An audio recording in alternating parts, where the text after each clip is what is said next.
When placing video through Adobe InDesign, it can be one of the most frustrating things for new-time users. In this first part, we're going to learn how to import video, place video, and also do alterations with the media panel. To begin, we'll go up to File and scroll down to Place. You're going to place your video file just like an image or a Word text document, basically anything else we've placed before. Now I already set up my video in my links folder, and I also converted it to a .flv. And the reason being is because in my experience, .flvs work a lot better than the .moves or .mp4s in InDesign. I will end up showing you how to convert your files from those formats to .flv in another tutorial. But for now, we're going to open up our file. And then, just like the place tool, we're going to left click and drag and let go. And that will immediately put our video inside. Notice though that it might take a little bit because it's got a lot to think about. Afterwards, to the right side where your panels are, scroll over and click on your media panel. Now your media panel has some cool features. First off, you can play the video and take a listen to it. You can pause it.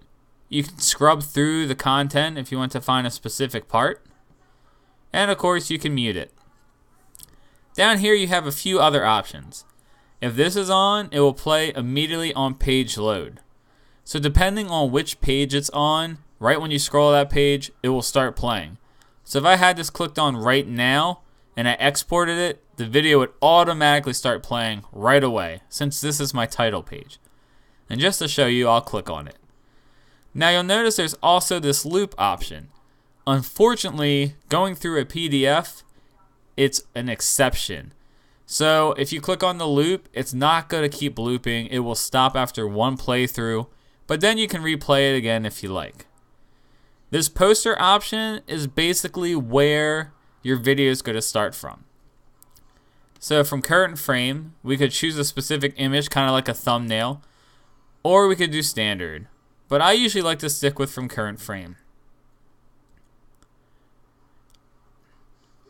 That way I have complete control of where the video will actually start. So if you end up wanting to cut off the first few minutes and then you click from current frame and refresh it with this button, it will automatically update in your document. This next part you're going to have to tweak around with a little bit. This is called the controller. So basically, these are options for when you're playing your video. A skin will appear over your video that gives you play options, pause options, stops, and so on. You'll have to play with this a little bit because some of them are not as good as others. But for now, I'm just going to pick one that says skin overplay seek full screen. And you know what? I'm actually going to change that to one, let's see here, to make sure I can stop. And there we go. Skin overplay seek stop is what I like to do. Now, this option called Show Controller on Rollover, if you don't select it, the skin's going to always display. So I like to have my viewers be able to view the video without any distractions unless if need be. So I would suggest clicking on this.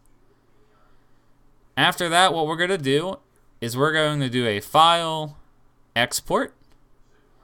We're going to do our test again, and I'll name this Test 1.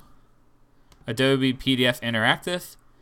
Hit OK a few times, and right when this starts playing, it should play the video right away. Hey there everybody, and welcome to a tutorial on how to create a 3D plane in After Effects. And now notice when I roll over, I have the option to scrub through this. I have the option to pause and play. And I can also click on the stop button for good measure. So this is part 1.